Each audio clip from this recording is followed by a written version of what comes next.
la llegada del presidente Bukele, pese a la expectativa que despertó en muchos sectores de la población, de que sin duda se iba a combatir la impunidad y la corrupción, y que a la base de ese combate iba a estar el acceso a la información, la rendición de cuentas. Pero lo que podemos decir de esa expectativa es que sin duda los vicios de los gobiernos anteriores están de nuevo presentes, o sea, han aflorado de nuevo.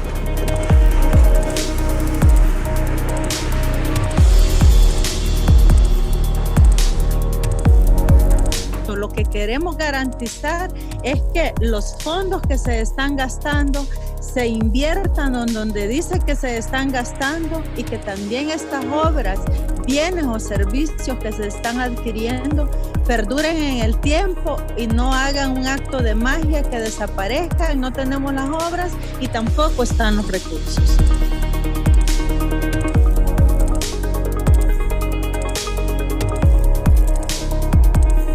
Más allá de la emergencia, no se percibe un interés real desde el Ejecutivo por querer transparentar su gestión y rendir cuentas de lo que se está haciendo.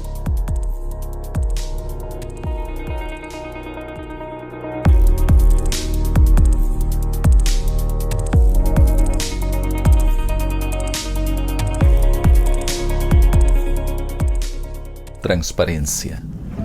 Deber de actuar apegado a la ley, de apertura y publicidad que tienen los servidores públicos en el desempeño de sus competencias y en el manejo de los recursos que la sociedad les confía, para hacer efectivo el derecho de toda persona a conocer y vigilar la gestión gubernamental. Ejercer el cargo de acuerdo a sus atribuciones y de acuerdo a la ley y la Constitución, pero también porque es una democracia representativa.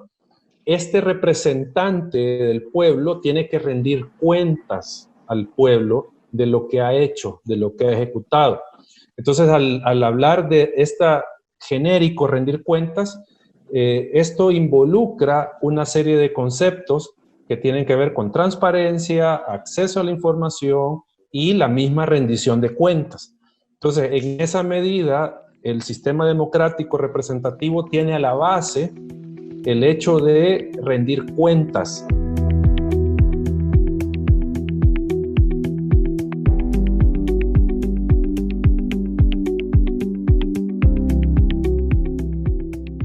Rendición de cuentas. Quienes desempeñan responsabilidades en el Estado o administran bienes públicos están obligados a rendir cuentas ante el público y autoridad competente. En los gobiernos anteriores estamos acostumbrados que ya cerca de cumplir el año de gestión, las instituciones públicas comenzaban a realizar sus actividades de rendición de cuentas, y eso se ha perdido completamente.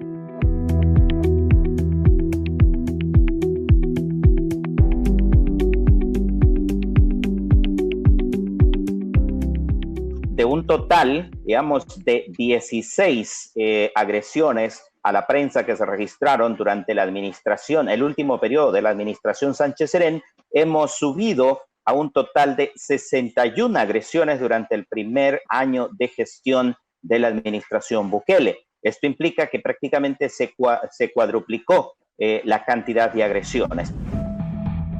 Derecho de acceso a la información pública. Toda persona tiene derecho a solicitar y recibir información generada, administrada o en poder de las instituciones públicas. Hemos visto cómo Presidencia utiliza todos los recursos que tiene disponibles para dilatar la entrega de información, para ocultar alguna información, alegando que esta ha sido clasificada como reservada. Tenemos información reservada por motivos de seguridad nacional en ministerios donde ni siquiera deberían estar pensando que hay información que debe ocultarse por esta razón. Tenemos 30 restricciones al ejercicio periodístico, 10 bloqueos de acceso a la información pública, igual número de ataques digitales, 4 casos de acoso digital, 2 amenazas a la vida, 2 declaraciones estigmatizantes hacia periodistas, despidos injustificados y un despido masivo.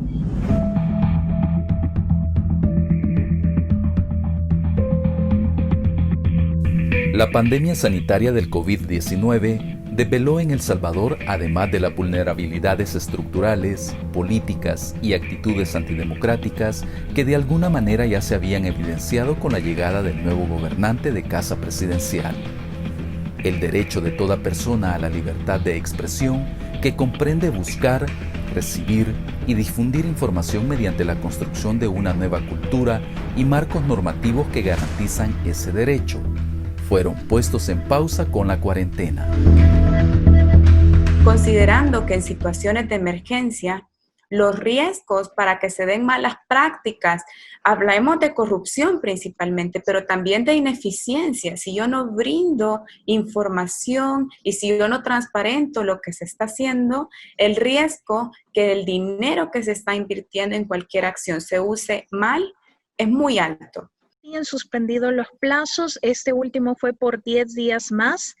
Y definitivamente pues esto constituye una afectación porque a pesar de que el instituto ha emitido directrices en donde se enfatiza esa importancia de darle trámite a las solicitudes, son muy mínimas y por no decir casi nulas las instituciones que sí están dando trámite a las solicitudes de información.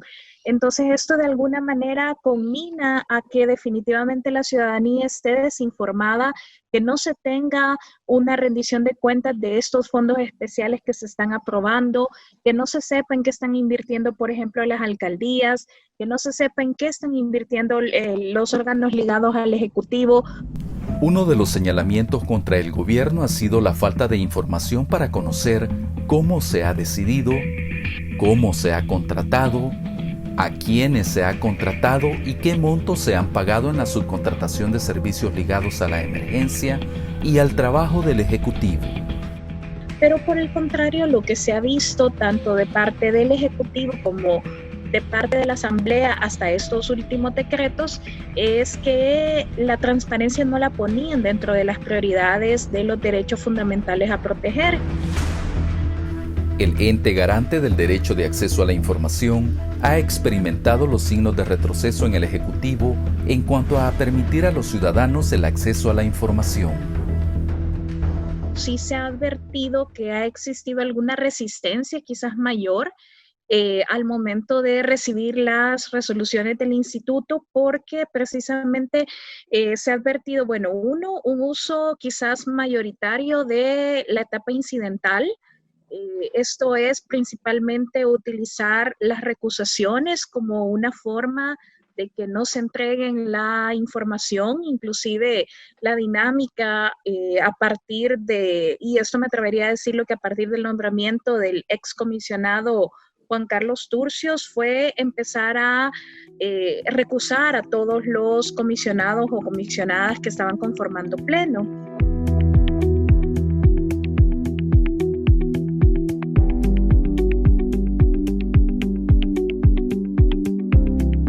Muchos de los entes del Ejecutivo ahora ya acuden a la sala de lo contencioso administrativo una vez que el instituto ha dictado una resolución definitiva para de alguna manera pues dilatar la entrega de la información que en muchas ocasiones incluso es información pública oficiosa.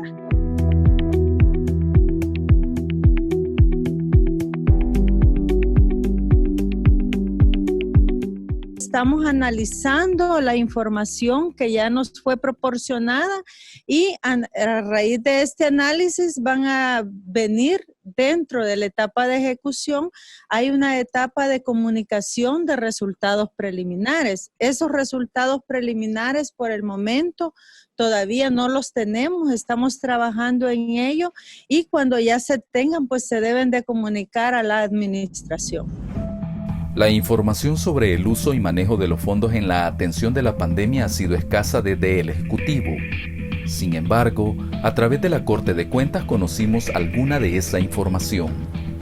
Para el caso de la construcción del mega hospital, ya nuestros equipos de auditoría ya cuentan con la información que ya fue adjudicada en el paquete 1, el paquete 4, el 6A y 6B y también el 5.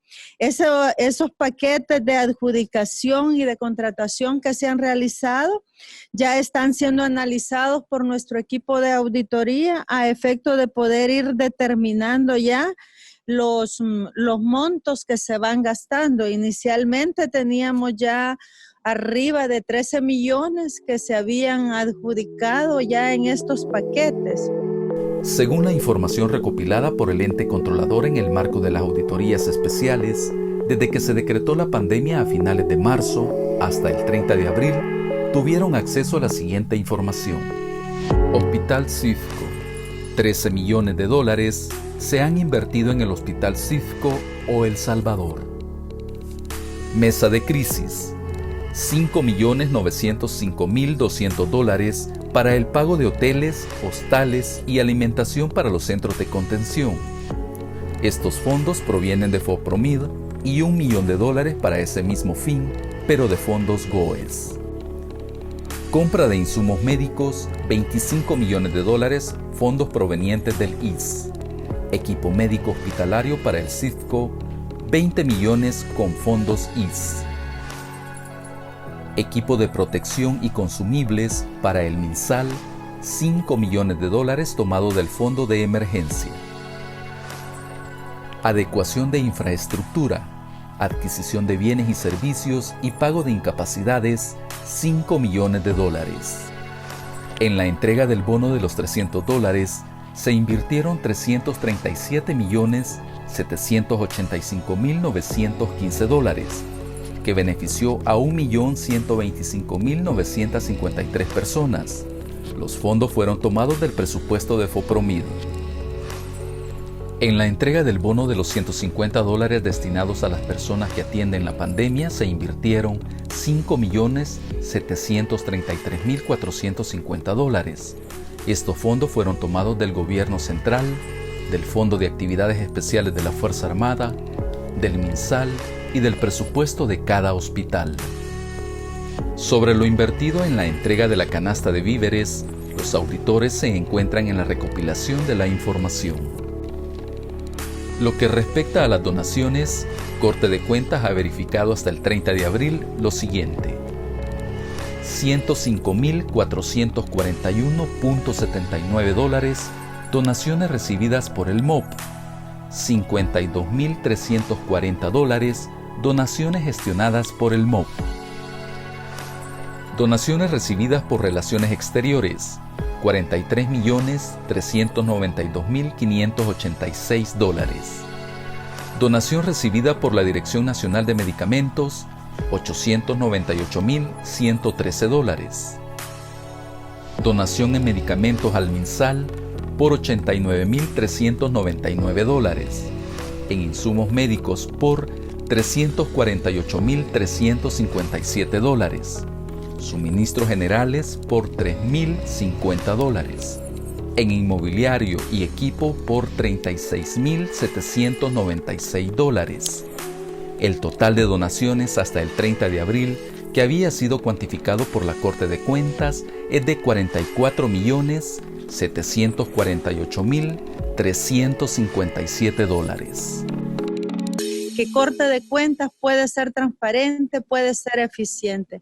Y queremos garantizarle también a la ciudadanía de que todos estos recursos de los que se están hablando sean para beneficio de ellos, y en todo caso, al no existir esa situación, es lo que Corte de Cuentas va a reflejar en los informes finales de auditoría que se emitan.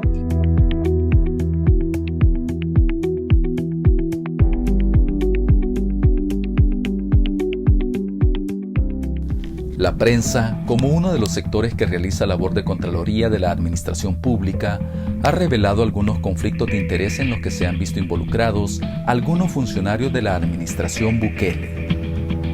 La crítica, los ataques contra periodistas son propios de la administración del poder. Es decir, el poder para mí es una especie de caja oscura donde es algo que en el poder no se toca, pero sí se siente. Y cuando ese poder dentro de esa caja oscura, nadie lo alumbra, nadie lo supervisa, nadie lo escruta, ese poder va creciendo y se va autoprotegiendo. Y allí es donde entra el papel de la prensa, y es donde entra el papel del periodista para tratar de investigar y echar luz sobre esa caja oscura de la cosa pública.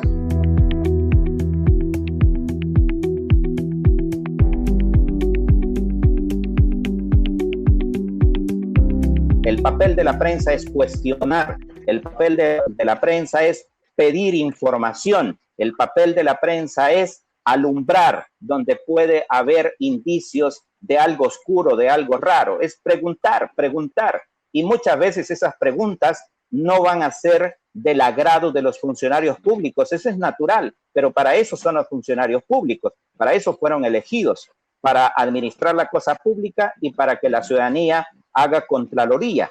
Y mucha de esa contraloría la van a hacer los medios de comunicación. No tienen por qué ver a la prensa, los administradores públicos no tienen que verla como oposición política, porque tampoco esperen que toda la prensa va a ir a cantar la misma canción que ellos cantan. Es decir, no van a encontrar adulaciones ni alabanzas siempre de parte de la prensa. ¿Quién dice?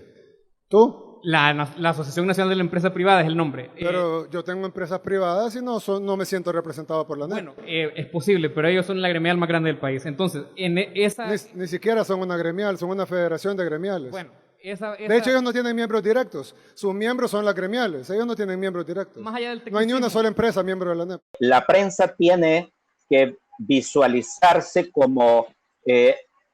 digamos, un actor fuerte en términos de garantizar un derecho fundamental para la ciudadanía, que es el derecho a la información. Eso no tiene que perderlo de vista la prensa, los periodistas, que están desempeñando una labor importantísima en cuanto que son los garantes de la información y de la libertad de prensa y de expresión de los ciudadanos. Que esto no es un derecho de periodistas ni de medios, sino de ciudadanos.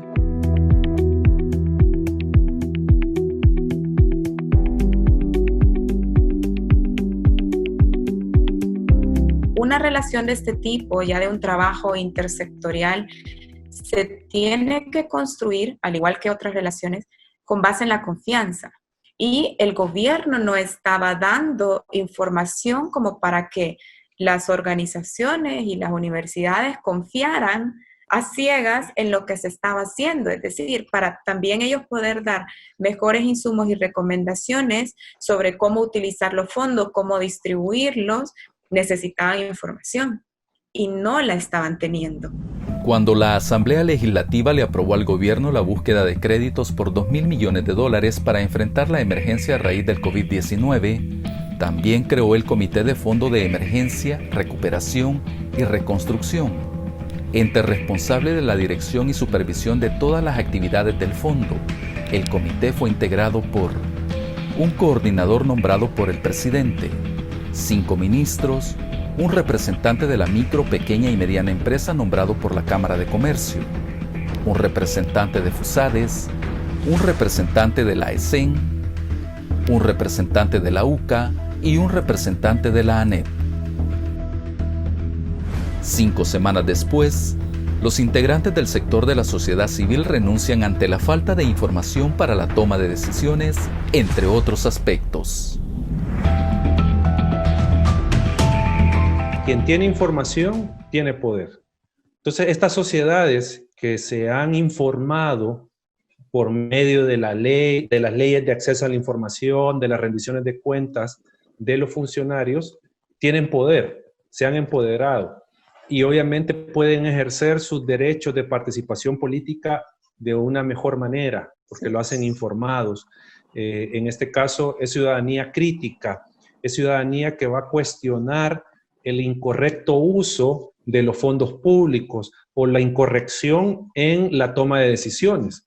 Y esto es importante porque esto, de tener una ciudadanía empoderada, sirve también de freno a los políticos, a los funcionarios para cometer excesos. Pero ahorita el gobierno al menos ha solicitado un refuerzo, llamémosle, de $3,000 millones, que esto representa la mitad del presupuesto que fue asignado para todo este año. Pero no importa la cifra que sea, el Estado y el gobierno en especial debe rendir cuentas por cada centavo y cómo se ha gastado y garantizar que se gastó bien. Según la encuesta de la UCA publicada en la cuarta semana de julio, un 72.3% de la población considera que el presidente debe presentar un informe detallado donde explique en qué y cómo se ha gastado el dinero destinado para atender la pandemia del COVID-19, antes de solicitar la aprobación de fondos adicionales.